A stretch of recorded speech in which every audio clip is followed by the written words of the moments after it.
We've been filming here for 4 days,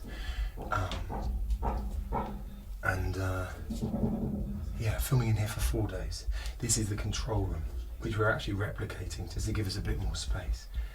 So main steering, as it were, or the planes are operated here. You've had 2 men sat here on wooden boxes, because obviously people coming through, they've constantly been standing up and letting people go through. But these are the main plane operations here. And the skipper, the captain, would have sat on this. And there'd have been a sort of, that's the conning tower up there where you can climb up. But you've got everything nearby for the captain, so you'd have had maybe planes there. Navigation is in there, comms, which is all the communications in there. So he's kind of in the heart of it here, where he can operate and pass orders down the line. Don't ask me what all the other stuff does. There's a row of stuff there. None of us have got an idea what they all do. I mean, it was clearly on its last legs, because we found I think it's back there. We found a little painted sort of, not tray, you know, like a kind of kite mark, as it were, that had 93 on it, which means still being used in 93. Maybe that was the year of its last deployment. Yeah. And how have you managed to shoot in such confined space? How have you got out around that problem? It's minimise the numbers, and Chris, DP and operator, has stripped the camera down. Awful lot of it handheld, and just as they do when they are on a submarine, an awful lot of politeness and patience.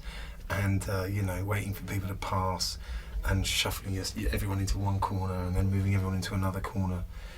I mean, it's been uncomfy and it's been hard, but because it looks so extraordinary, and like I said, I'm sure the sets, which I've yet to see, are apparently brilliant, but you just capture such a sense of history and detail from all of this stuff. And it's everywhere, you know, every angle is kind of interesting and has something in it. When you first walked on, what was the thing that shocked you the most? I think the two kind of obvious things really are the proximity and the smell, like you say. The smell of diesel, and then eventually the smell of people, because when it fills up and it gets hot, obviously people get hot and we smell, and that starts to get really intense. I'm trying to look for these Morse code knocks. I'll show you them down there, but there are these, we noticed these like Morse code, like dots and dashes with then Russian writing next to them on this door through here, and we had them translated, and one says like 3 and 2, and it sort of said we're leaving by the back, which means that they're going out the torpedo tube because there was danger. Another one said we're going by the top, which is the escape compartment. One said there's a fire on board, and the third said we can't get out, and you know, there's no hope. That's amazing. So look, you'd lock that off, I imagine. The water's pouring in. And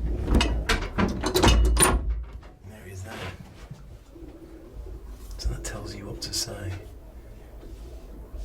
And the last one, I think, It's bad news. is the one that's basically saying, too late for us, save yourselves. Isn't that amazing? That's what we were looking up, the conning tower, which are usually, you know, they don't usually have a cover. But I was told that this one probably does, because when it would have surfaced in Russian waters, it would have protected them a little bit from the wet rain or the snow or the ice cold winds that would have been whipping across at them. So we are in this is the bow. So we're right at the tip, the back of the submarine, where there are 4 more torpedo tubes. And I imagine through there is access to the rudder and the propeller. You actually use these tubes in the film, don't you? We use the tubes, but not for torpedoes. We actually use them as access in and out during an emergency. Russian submarine toilet for 70 men. Not sure if it's... Oh, I think... Is that full? No, I'm going to close it again. I think it's cement, actually. Oh, it's been cemented. I would imagine.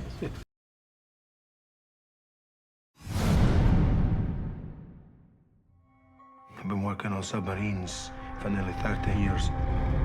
I lost my family to this job. We've got to let you go.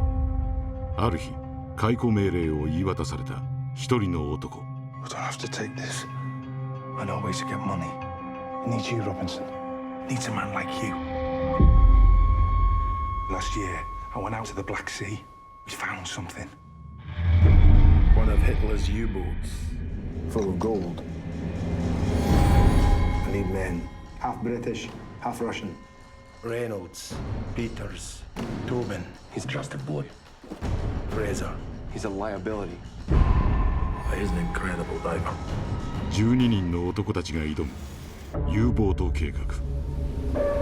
Boss, we're ready. Closing! そこで彼らを待ち受けていたのは It's so unfair that they get the same. Don't you worry. You'll be going home a rich man. Outside, it's just dark, cold, death. What happens when one of them starts to figure out that their share gets bigger and there is less people to share it with? Robinson! アカデミー賞受賞監督が放つスリリングなアドベンチャー大作。